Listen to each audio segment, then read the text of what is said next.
Hello friends, welcome back to analysing stock market. तो आज हम बात करने वाले हैं छोला फाइनेंस के बारे में और उसका स्टॉक एनालिसिस करने वाले हैं 2 नवंबर 2021 के लिए। तो चलिए अब हम जाते हैं सीधा अपने चार्ट पे। तो यहाँ पे ये चार्ट मैंने ओपन कर लिया है। ये चार्ट मैंने अपने जीरोधा के अकाउंट से ओपन किया है। अगर आपके पास अभी तक अपना डीमैट अकाउंट नहीं है तो नीचे लिंक मैंने डिस्क्रिप्शन में जीरोधा की और अपस्टॉक्स की दे दी है। अगर आप चाहे तो हमारे लिंक के थ्रू जो है अपस्टॉक्स में अपना डीमैट अकाउंट जो है वो बिल्कुल ही फ्री में ओपन कर पाओगे और वहां से जो अपनी ट्रेडिंग जर्नी जो स्टार्ट कर पाओगे। तो चलिए अब हम बात करते हैं सबसे पहले छोला फाइनेंस में आज के दिन क्या हुआ। तो यहाँ पे जैसे कि आप देख सकते हैं आज के दिन छोला फाइनेंस में हमें 4.25% का यहाँ पे हमें नेगेटिव क्लोजिंग देखने मिला है और यहाँ पे क्लोजिंग जो हुई है वो हुई है 588.65 पे। तो क्या आने वाले दिनों में ऐसा ही जो डाउन साइड रहने वाला है या फिर कोई अपसाइड मूवमेंट आने वाली है उस बारे में हम बात करेंगे। साथ ही साथ यहाँ पे जो है आपके लिए कल का क्या सपोर्ट जोन और रेजिस्टेंस जोन जो स्टॉक में बनने वाला है जरूर जो आपको यहाँ पे मार्क करके बताएंगे, उसको किस तरह से जो अपने ट्रेडिंग के टाइम में यहाँ पे आपको यूज करना जरूर यहाँ पे समझाएंगे। और यहाँ पे एंड में आज के क्लोजिंग के बेसिस पे हमें क्या लग रहा है कल स्टॉक में क्या हो सकता है जरूर हमारा एक ओपिनियन देंगे और आने वाले दिनों का जो आपको छोटा सा हिंट भी यहाँ पे दे देंगे। तो चलिए अब हम जाते हैं सीधा हमारे वनडे के चार्ट पे। तो यहाँ पे ये वनडे का चार्ट जो हमने ऑलरेडी ओपन करके रख दिया है। अगर मैं बात करूँ यहाँ पे वनडे के चार्ट की तो यहाँ पे आप देख सकते हो वॉल्यूम आगे अगर मैं कहूँ तो यहाँ पे आज के दिन जो हमें बहुत ही ज्यादा हाई वॉल्यूम देखने मिला है। और दूसरी बात यहाँ पे जो इसका कैंडल का यहाँ पे आप देख सकते हैं कितनी बड़ी यहाँ पे जो कैंडल जो बनी है वो भी आप देख सकते हैं।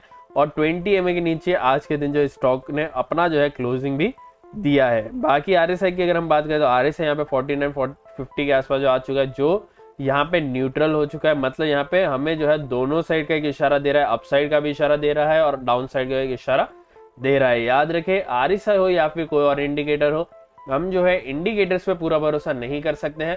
यहाँ पे बहुत सारे फैक्टर्स होते हैं जो किसी भी स्टॉक को जो मूवमेंट देते हैं हमें उसे जो है जरूर कंसीडर करना चाहिए जब भी हम किसी भी स्टॉक में ट्रेड करें तब। बाकी यहाँ पे अगर बात करें हम आने वाले दिनों की इस स्टॉक में तो यहाँ पे आप देख सकते हैं सबसे पहले तो इसकी क्लोजिंग यहाँ पे जैसे कि मैंने कहा शुरू में ही 20 EMA के नीचे इसने जो है अपनी क्लोजिंग दी है।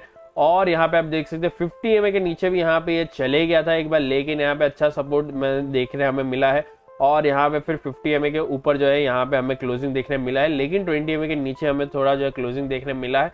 तो हम जो है जरूर थोड़ा सा जो कहेंगे नेगेटिव है, लेकिन यहाँ पे कल के लिए क्या हो सकता है हम जरूर देखें, क्योंकि कल अगर इसने जो 20 EMA वापस से तोड़ा तो यहाँ पे वापस आपको एक अच्छा मोमेंट आ सकता है। लेकिन करंटली आने वाले दिनों के लिए हमारा फिलहाल जो है यहाँ पे जो है नेगेटिव एक यहाँ पे हमारा ओपिनियन बनता है। आपका क्या ओपिनियन बनता है आने वाले दिनों के लिए हमें जरूर कहना।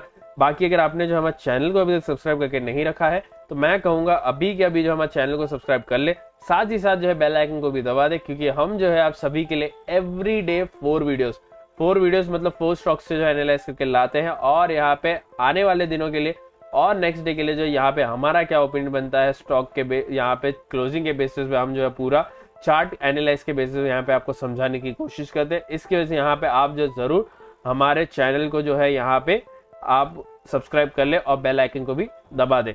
बाकी यहाँ पे चलिए अब देखते हैं इंपॉर्टेंट चीजों किसी भी स्टॉक में हो तो उसका सपोर्ट जोन और रेजिस्टेंस जोन इस स्टॉक में क्या बनता है हमारे 1 आवर के चार्ट में। तो यहाँ पे 1 आवर के चार्ट में ऑलरेडी हमने एक पुराना वीडियो बनाया था छोला फाइनेंस के ऊपर, वहां पे जो है हमने ऑलरेडी नीचे के आप देख सकते हैं रेजिस्टेंस जोन जो है ऑलरेडी मार्क हुए हैं। बाकी यहाँ पे मैं फिलहाल जो हमें एक्स्ट्रा जो डेटा हमें देखने मिल रहा है उसके बेसिस पे यहाँ पे जो है मुझे जितना भी डेटा देखने मिल रहा है उसको मैं मार्क कर लेता हूँ।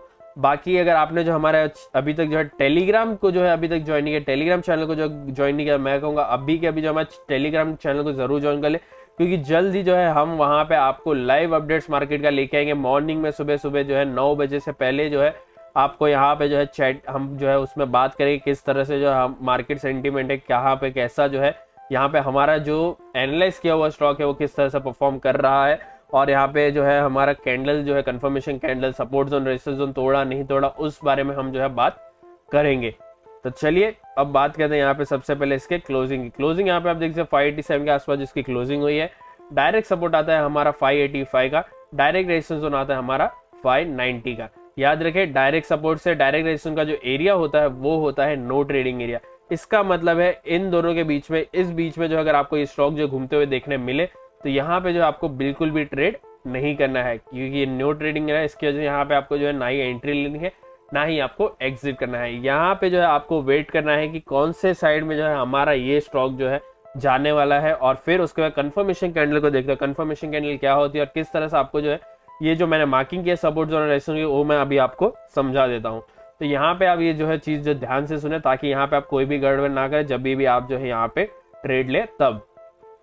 तो समझ लीजिए हमारा ये स्टॉक जो नीचे जाने वाला है। तो यहाँ पे आप देख सकते हैं 585 का यहाँ पे आप देख सकते हैं हमारा डायरेक्ट सपोर्ट जोन है। तो जैसे स्टॉक ने 585 जो अपना डायरेक्ट सपोर्ट है उसको तोड़ा, यहाँ पे आपको क्या करना है, आपको जो है 5 मिनट या फिर 15 मिनट का जो है टाइम फ्रेम ऑन करके यहाँ पे जो भी आपको कंफर्टेबल लगे उसको यूज करते हुए आपको जो है 3 रेड कैंडल का वेट करना है।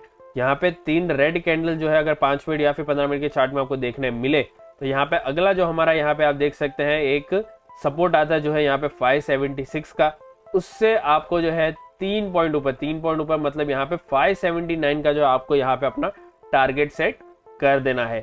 यहाँ पे अगर आपको लग रहा है और ये स्टॉक जो नीचे जा सकता है, तो आपको क्या करना है, वापस से ये सपोर्ट को जो तोड़ने का आपको वेट करना है, और फिर वापस से 3 रेड कैंडल 5 मिनट या फिर 15 मिनट के चार्ट में बने, उसका यहाँ पे वेट करते हुए 565 का जो हमारा अगला सपोर्ट आता है उससे 4 पॉइंट ऊपर मतलब 569 का जो है यहाँ पे 3 पॉइंट यहाँ पे जो है आपको 568 का जो है यहाँ पे अपना जो है टारगेट सेट कर देना है। याद रखें अगर यहाँ पे अगला सपोर्ट के बाद जो है अगर आपको यहाँ पे 3 जो है रेड कैंडल नहीं दिखने मिल रही है, तो 2 रेड कैंडल दिखी और तीसरी जो है ग्रीन बन गई, चौथी पे मैं कहूँगा वहां पे एग्जिट हो जाए, क्योंकि वहां से जो रिवर्सल शुरू हो सकता है। इसकी वजह से यहाँ पे जो आपको जो भी प्रॉफिट हो रहा है उसको आप बुक करते हुए जो है एग्जिट ले सकते हैं।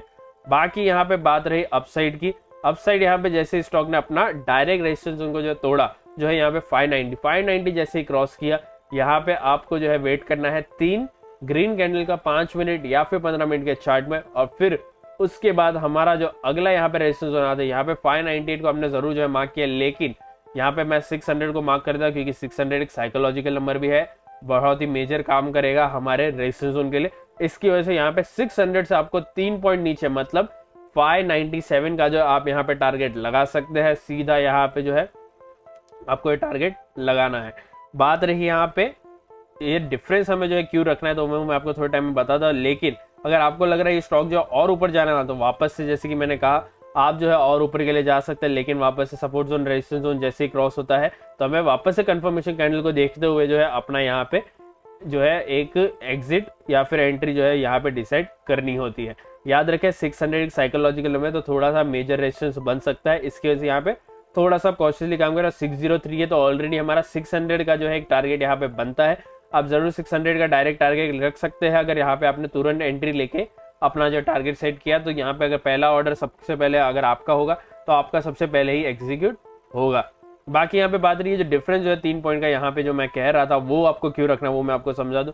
याद रखें यहाँ पे बहुत सारे ट्रेडर्स है जो अपना जो है बाइंग पॉइंट और एक सेलिंग पॉइंट जो है यहाँ पे एक ऑलरेडी प्लेस करके रखते हैं। तो आपको क्या करना है, आपको भी जो है उस बाइंग पॉइंट और सेलिंग पॉइंट के बेसिस पे यहाँ पे जो है वो उनका ऑर्डर जो है तुरंत ही एग्जीक्यूट है। इसकी वजह से जो हमेशा वो सपोर्ट जोन और रेजिस्टेंस जो है थोड़ा सा डिफरेंस में यहाँ पे जो है अपना एक जो है बाइंग ऑर्डर या हो सेलिंग ऑर्डर उसको रखते हैं। तो आप भी क्या स्मार्ट तरीके से खेलते हुए सेम टू सेम उसी तरह से अपना जो टारगेट जो है या फिर है स्टॉप लॉस उसको जो है यहाँ पे डिफरेंस के साथ रखना है। डिफरेंस ये जो है कैसे डिसाइड करना वो थोड़े टाइम में बता देता हूँ, लेकिन यहाँ पे डिफरेंस आपको क्यों रखना है वो मैं समझा दूँ।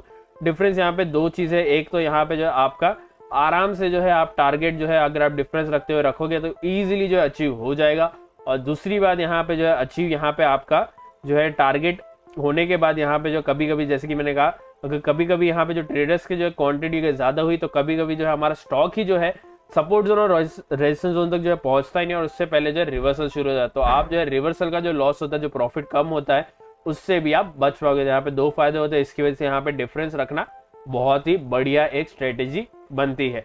बाकी यहाँ पे बात रही आपको डिफरेंस जो किस तरह से डिसाइड करना है, तो डिफरेंस यहाँ पे आपको जो है कोई भी स्टॉक है, यहाँ पे हम भले छोला फाइनेंस के बारे में बात करें, लेकिन कोई भी स्टॉक हो आप जो है यहाँ पे जो है उसको क्या करना है, आपको देखने का इसका प्राइस और यहाँ पे प्राइस डिजिट। तो यहाँ पे जैसे आपने जो है प्राइस यहाँ पे देखा, यहाँ पे आप देख सकते 587 या फिर मैं कहूँ 500 एक हमारा प्राइस है और डिजिट है 3। तो यहाँ पे इजीली जो है 3 to 6 पॉइंट्स का जो आपको फ्लक्चुएशन जो है 1 से 2 मिनट में देखने मिल जाता है। अगर आप चाहे तो 3 से ज्यादा मतलब 3 या फिर 6 या फिर 5 भी आप रख सकते हैं, वो डिसीजन आपके ऊपर है, लेकिन आप मिनिमम रखोगे तो भी कोई प्रॉब्लम नहीं है, इजीली अचीव हो जाता है। इसकी वजह से मैं कह रहा हूँ आप मिनिमम रख सकते हैं, लेकिन वो डिसीजन आपके ऊपर 3 रखना है, 4 रखना है, 5 रखना है या फिर 6 रखना है। बाकी बात रही यहाँ पे मेरे ओपिनियन के इस स्टॉक में आज के क्लोजिंग के बेसिस पे, तो मैं कहूँ कल यहाँ पे मुझे लग रहा है थोड़ा सा जो है, इवन तो यहाँ पे आज के दिन नेगेटिव रहा, लेकिन मुझे लग रहा है कल के दिन भी आपको ये स्टॉक जो है थोड़ा सा नेगेटिव रह सकता है। मतलब 576 से लेके 585 के बीच में मुझे लग रहा है कल के दिन ये स्टॉक जो आपको क्लोजिंग दे सकता है। मैं कहूँगा थोड़ा सा कॉस्टली जरूर काम करे, क्योंकि 50 एमए पे वापस जो है ये स्टॉक आ सकता है। यहाँ पे बड़ी सेलिंग हुई थी, इसकी वजह से यहाँ पे मैं कह रहा हूँ, लेकिन यहाँ पे अगर अपसाइड का हमें कोई इशारा मिला तो यहाँ पे मुझे लग रहा है 600 पे मेजर रेजिस्टेंस जोन है, तो यहाँ पे जरूर फेस करेगा। तो यहाँ पे हम जो देखेंगे कंफर्मेशन कैंडल के साथ ही जो अपना एंट्री और एग्जिट जो है वो डिसाइड करेंगे। बाकी यहाँ पे मेरा ओपिनियन डाउन साइड का है। आपको क्या लग रहा है स्टॉक में क्या होने वाला है, मुझे जरूर कमेंट करके बताना। और अगर आपको हमारा एनालिसिस पसंद आया है तो कृपया हमारे इस वीडियो को लाइक करें, शेयर करें और हमारे चैनल को सब्सक्राइब करना ना भूलें। Thank you.